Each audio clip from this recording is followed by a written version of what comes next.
কোরআনে বর্ণিত এমন এক রমণী যার অর্ধেক জিন অর্ধেক মানুষ, ইতিহাসের সবচেয়ে রহস্যময় রমণী রানী বিলকিস। তিনি ছিলেন হজরত সুলাইমান আলাইহিস সালামের স্ত্রী। বিলকিস এমন একটি রাজ্য শাসন করতেন যা দক্ষিণ আরব থেকে শুরু করে আফ্রিকা পর্যন্ত বিস্তৃত ছিল।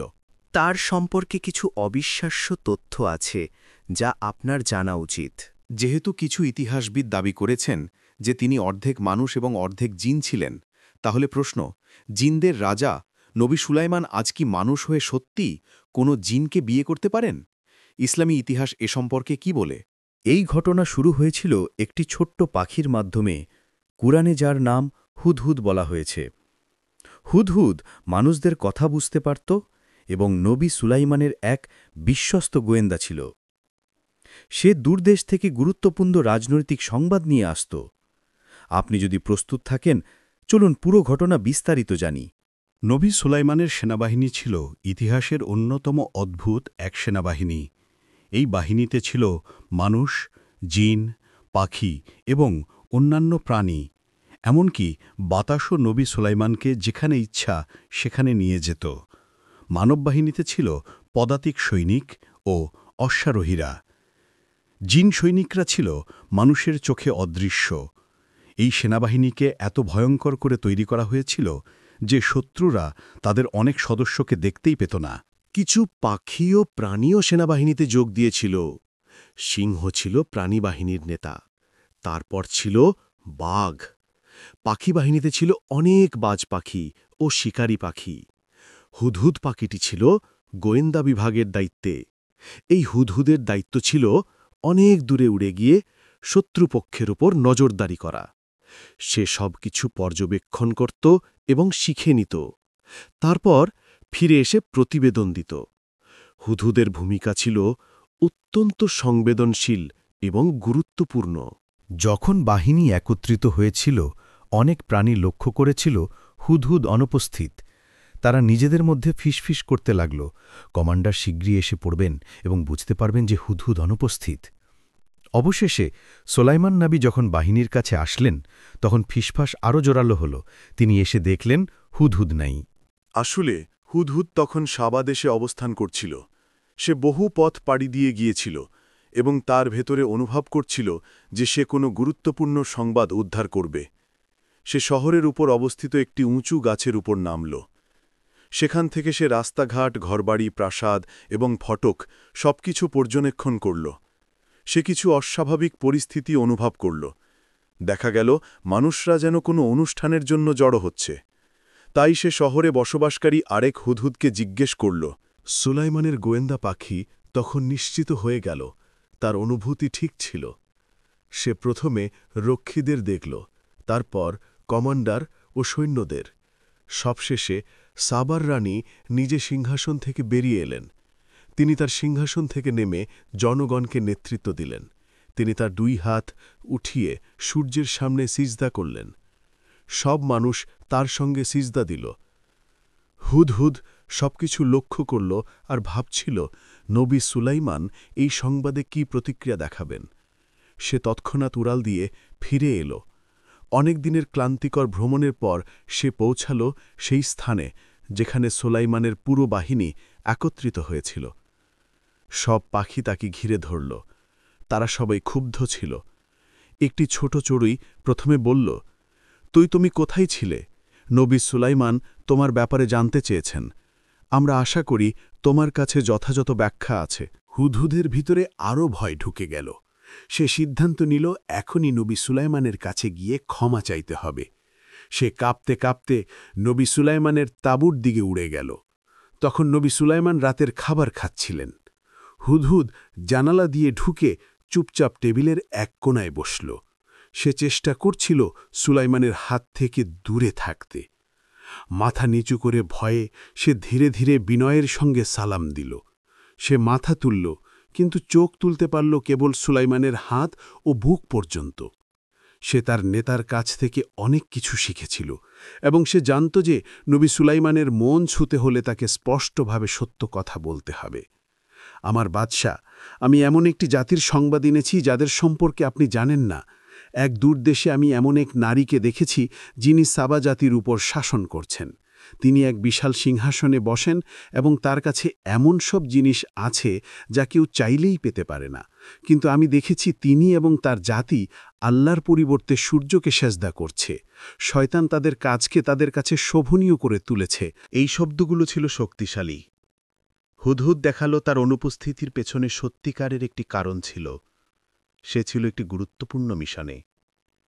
নবী সুলাইমান জবাব দিতে শুরু করলেন, অবশ্যই আমাদের যাচাই করতে হবে তুমি যা বলছো তা সত্য কিনা।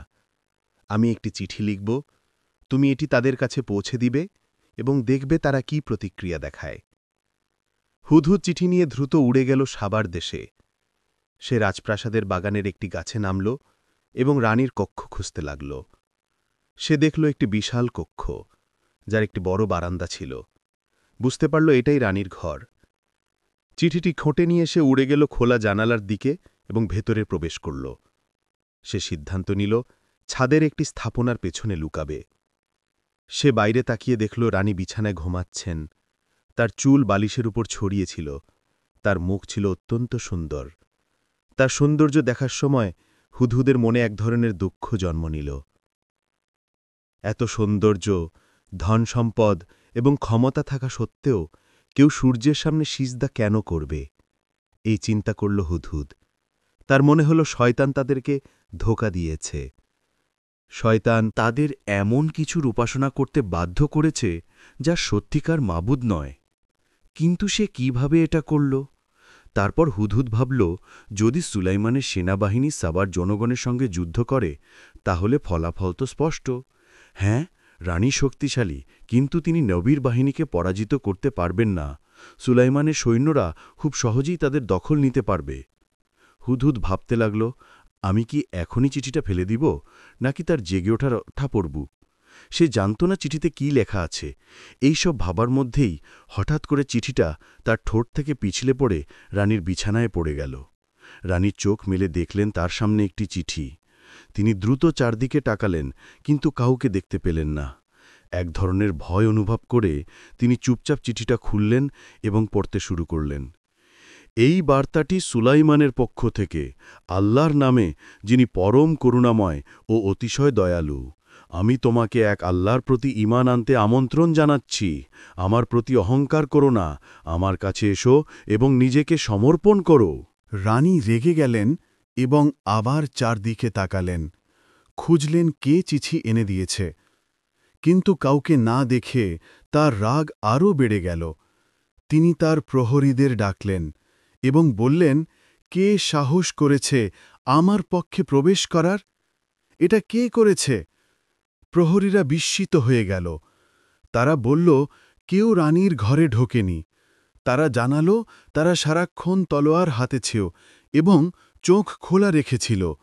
তারা শপথ করে বলল, রানীর ঘরের আশেপাশেও কেউ আসেনি।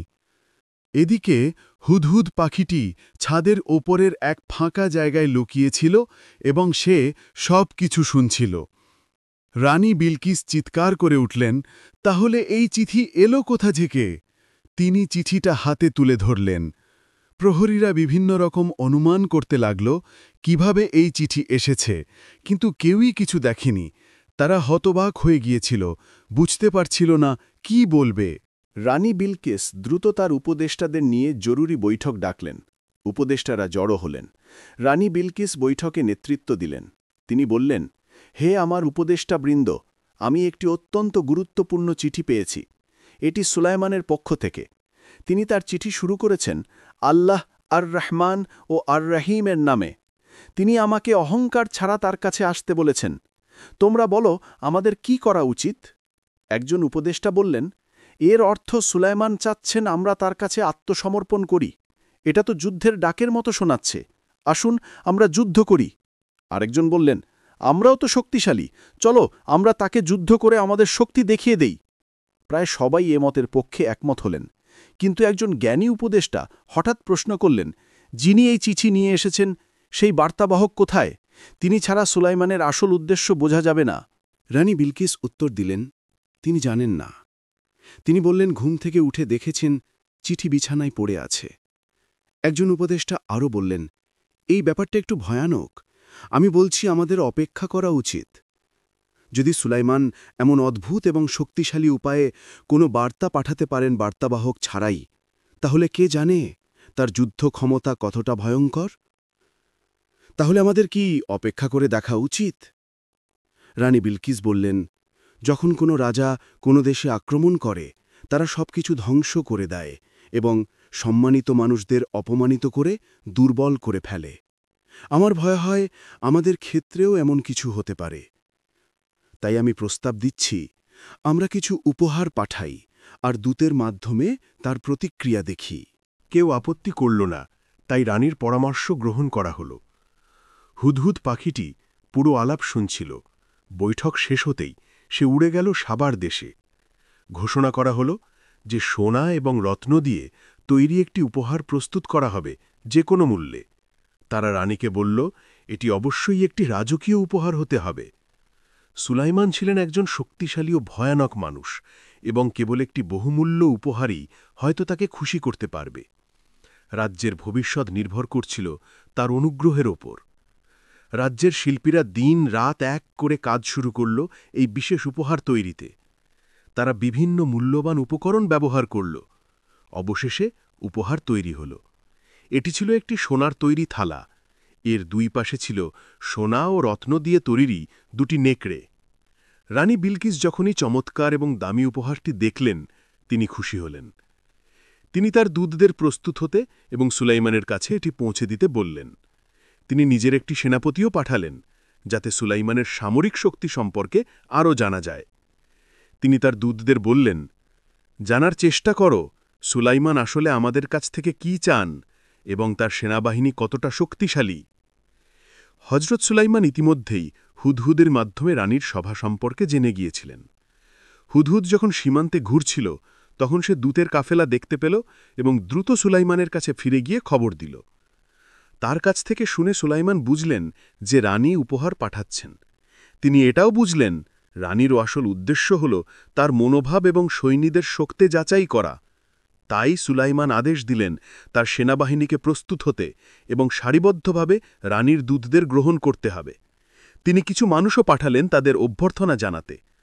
হজরত সুলাইমানের একটিমাত্র উদ্দেশ্য ছিল, আমি চাই তারা আমার সঙ্গে দেখা করার আগেই নিজেদের পরাজিত মনে করুক। রানী বিলকিসের দূতেরা হঠাৎ এক বিশাল বাহিনীর সামনে এসে পড়ল। তারা সৈন্যের সংখ্যা গুনতে লাগল এবং কোন কোন প্রাণী এই বাহিনীতে রয়েছে তা লিখে রাখল।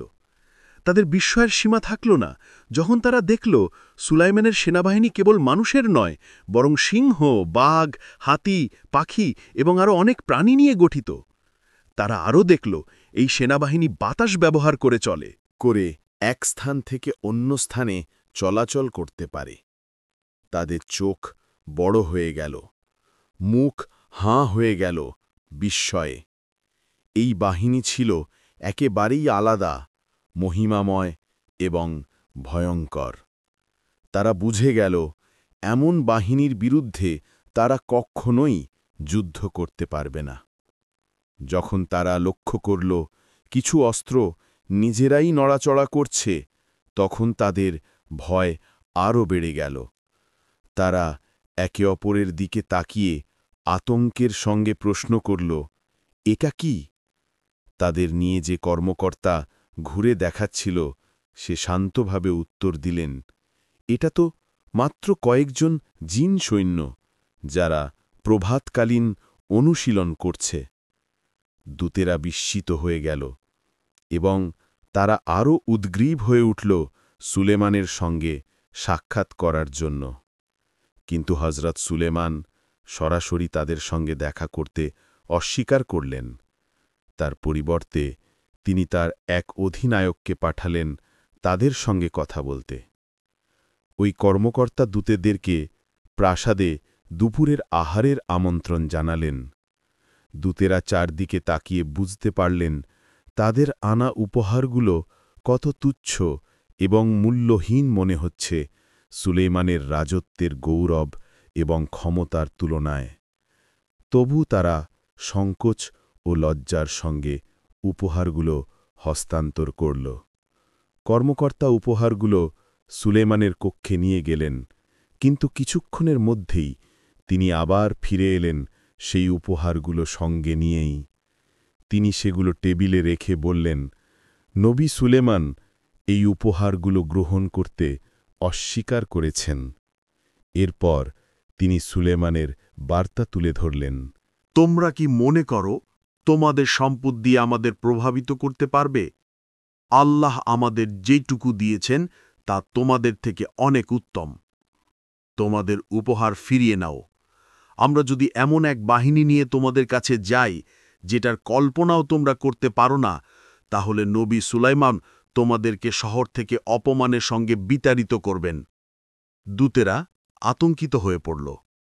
তাদের একজন কর্মকর্তা জিজ্ঞেস করল, সুলাইমান, আমাদের থেকে আসলে কি চান? অনুগ্রহ করে পরিষ্কারভাবে বলুন, যেন আমরা রানীকে জানাতে পারি।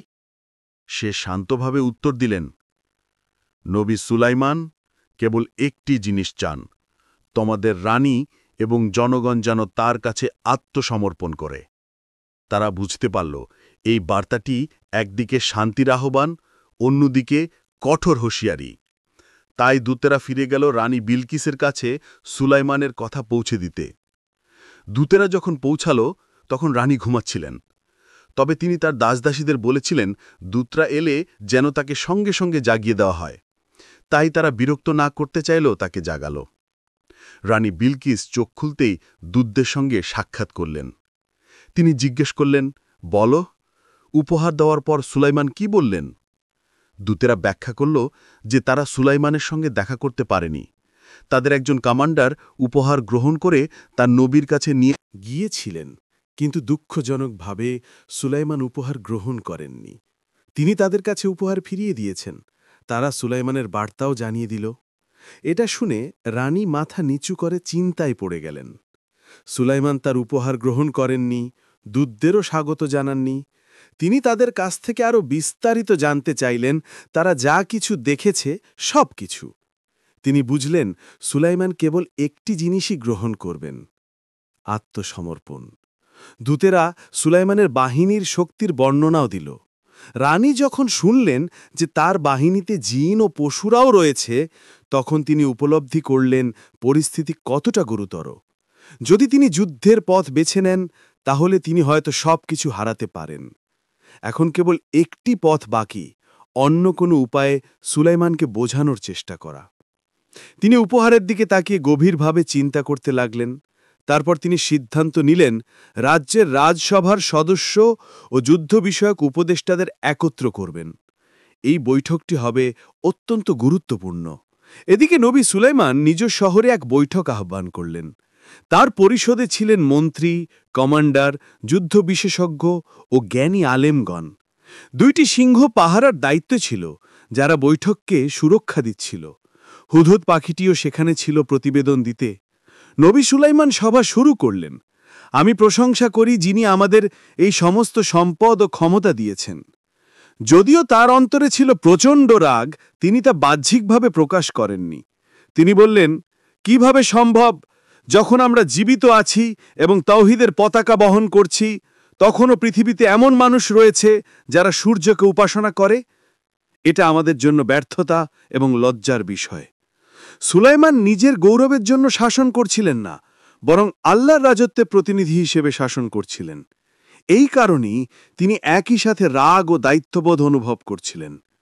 তখন সেনাপতি দাঁড়িয়ে গেলেন, হাতে তরবারি নিয়ে বললেন, শুধু আদেশ দিন, আমি সাবার রানীর সিংহাসন এবং আল্লাহকে অস্বীকারকারী এই জাতিকে ধ্বংস করে দেব। কিন্তু সুলাইমান বললেন, আমি হিংস্রতা পছন্দ করি না, আমাদের অন্য কোনো পথ খুঁজতে হবে। আমি আশা করি রানী নিজেই এখানে এসে আমার সঙ্গে দেখা করবেন। কিন্তু তার আসার আগেই তোমাদের মধ্যে কে তার সিংহাসন এখানে এনে দিতে পারবে? তখন এক জিন বলল, আমি তার সিংহাসন আপনার সামনে নিয়ে আসতে পারি, এমনকি আপনি উঠার আগেই। আপনি জানেন আমি কতটা শক্তিশালী। কিন্তু এরপর একজন আলেম, যিনি আল্লাহর পক্ষ থেকে বিশেষ জ্ঞান অর্থাৎ ইলমে লাদুনি প্রাপ্ত ছিলেন, তিনি বললেন, আমি তার সিংহাসন তোমার সামনে নিয়ে আসতে পারব, এমনকি তুমি চোখের পলক ফেলার আগেই। সুলাইমান যখন এই প্রস্তাব গ্রহণ করলেন, তখন হঠাৎ করেই বিলকিসের সিংহাসন তার সামনে উপস্থিত হয়ে গেল। এমনটা কোনো মানুষ এর আগে কখনো করেনি। সবাই হতবাক হয়ে গেল। সিংহাসনটি ছিল বিশাল এবং রাজকীয়।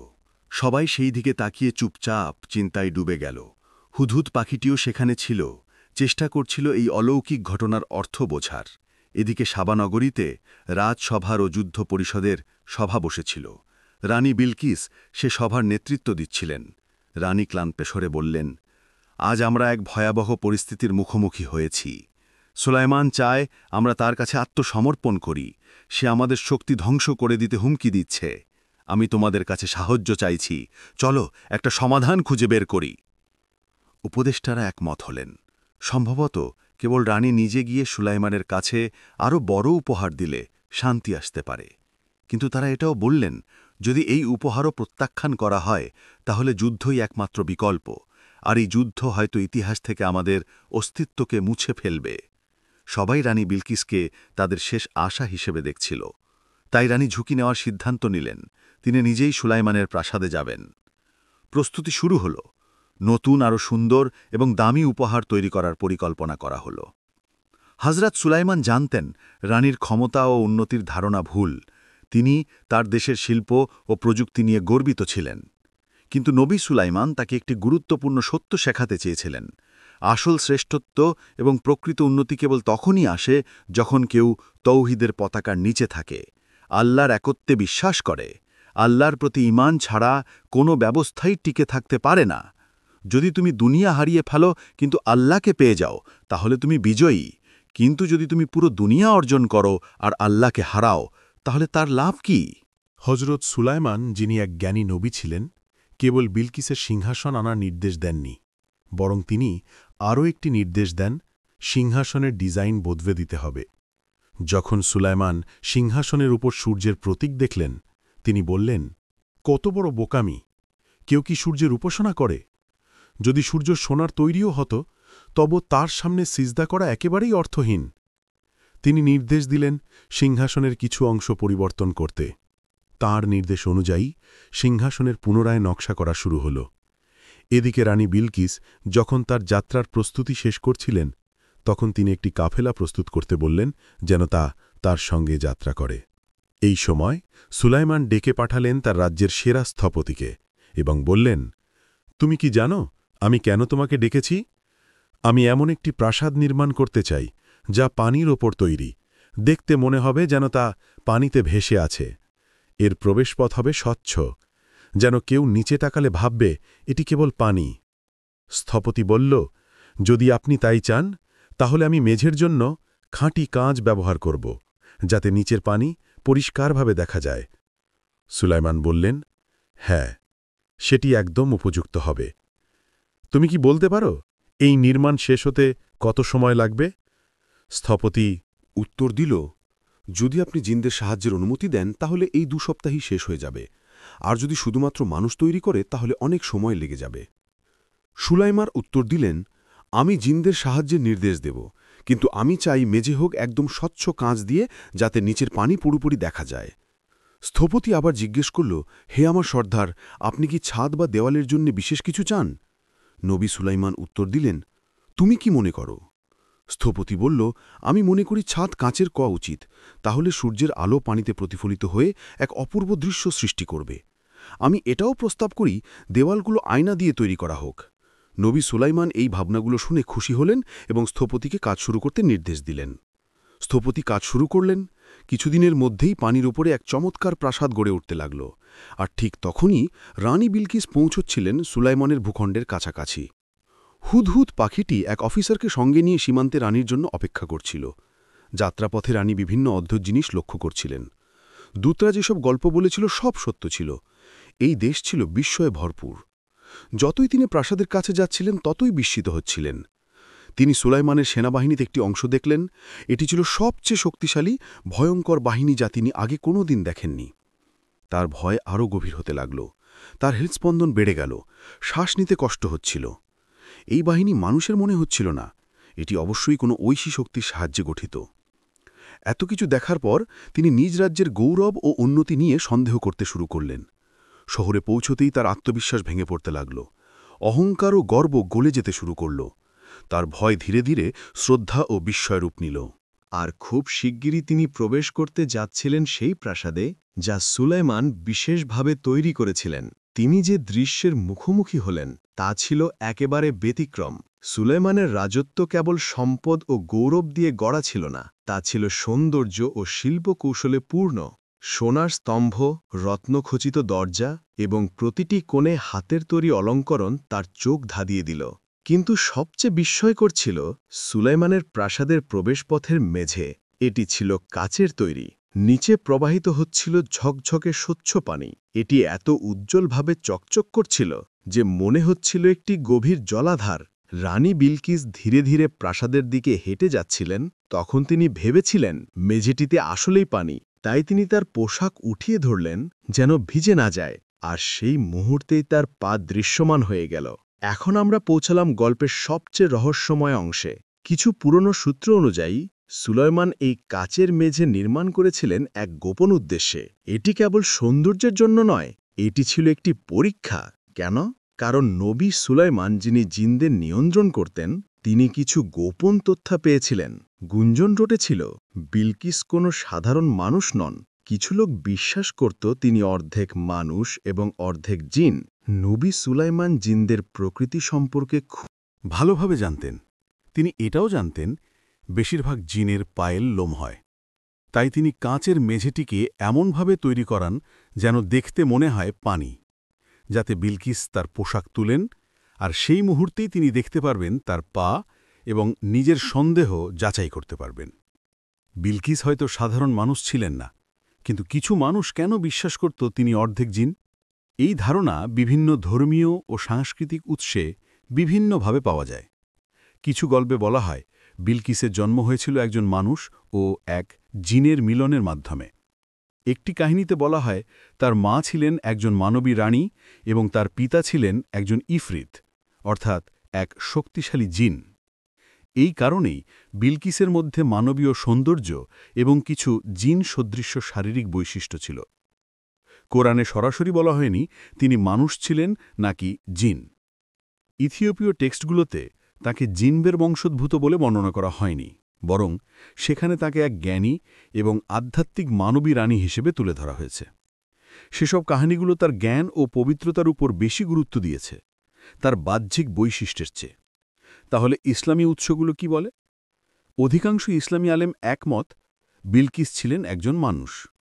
অর্ধেক জিন বিষয়ক গুজব ছড়িয়েছিল আসলে জিনরাই। কেন?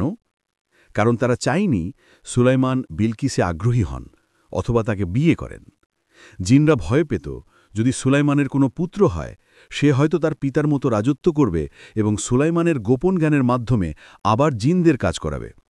তারা সুলাইমানের অধীনে কাজ করতে বাধ্য ছিল আর আশা করছিল সুলাইমান মারা গেলে তারা মুক্তি পাবে। কিন্তু যদি তার পুত্র রাজত্ব করে তাহলে তারা আবার বন্দী হয়ে পড়বে। আর অধিকাংশ জিনই মিথ্যাবাদী হিসেবে পরিচিত, শুধু সুলাইমানের যুগেই নয়, সব যুগেই। নবী সুলাইমান এটা ভালোভাবে জানতেন, তাই তিনি এই পরিস্থিতির আয়োজন করেন নিশ্চিত হওয়ার জন্য। আর যখন তিনি বিলকিসের পা দেখলেন এবং বুঝলেন তার পা সাধারণ মানুষের মতো, তখন তার সন্দেহ দূর হয়ে গেল। বিলকিস যখন কাচের মেঝের উপর দিয়ে পেরিয়ে গেলেন, সুলাইমান নিশ্চিত হলেন তিনি একজন মানুষই। তারপর সুলাইমান রানী বিলকিসকে তার সিংহাসন দেখালেন। রানী বিলকিস বিস্ময়ে হতবাক হয়ে গেলেন। নবী সুলাইমান তাকে জিজ্ঞেস করলেন, এটা কি তোমার সিংহাসন? বিলকিস ভালো করে তাকালেন। তিনি ঠিক কি বলবেন বুঝে উঠতে পারলেন না।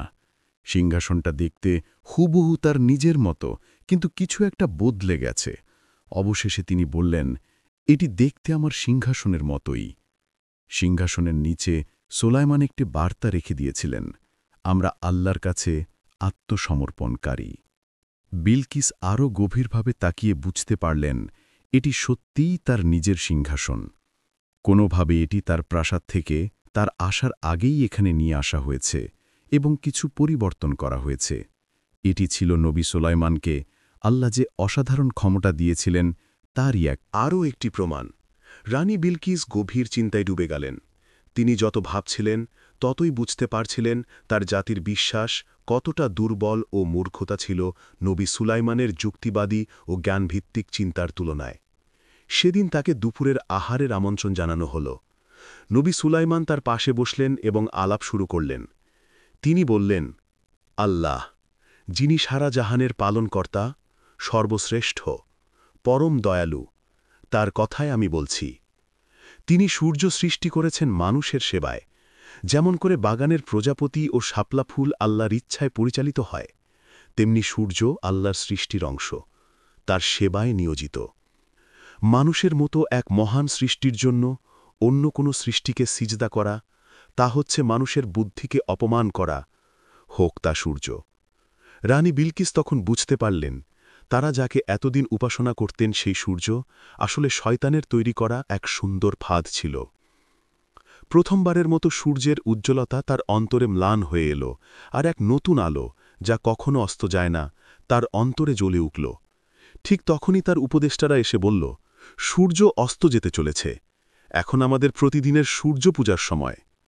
হে মূর্খেরা, এখনও কি তোমরা বিশ্বাস করো সূর্য উপাসনার যোগ্য? শয়তান আমাদের সম্পূর্ণ বিশ্বাসকেই আমাদের কাছে সুন্দর করে উপস্থাপন করেছিল। এই স্থান ত্যাগ করো। নবী সুলাইমান কি বলেছেন তা না শুনেই উপদেষ্টারা ভয় পেয়ে গেল এবং দ্রুত সেখান থেকে সরে গেল। প্রথমবারের মতো রানীর হৃদয়ে এক উষ্ণ, সুন্দর অনুভূতি প্রবাহিত হতে লাগল। এটা যেন রংধনুর রং, যা তার অন্তরের অনুভূতিগুলোর প্রতিফলন ঘটাচ্ছিল। রানী বিলকিস উপলব্ধি করলেন, এখন সময় এসেছে ইসলাম গ্রহণ করার। গভীর আবেগ নিয়ে তিনি স্বীকার করলেন, তিনি এতদিন নিজেকেই ধোঁকা দিয়ে এসেছেন এবং তিনি ইসলাম গ্রহণ করলেন। খুব শীঘ্রই সাবার জাতির মানুষ তাদের রানীর অনুসরণ করল।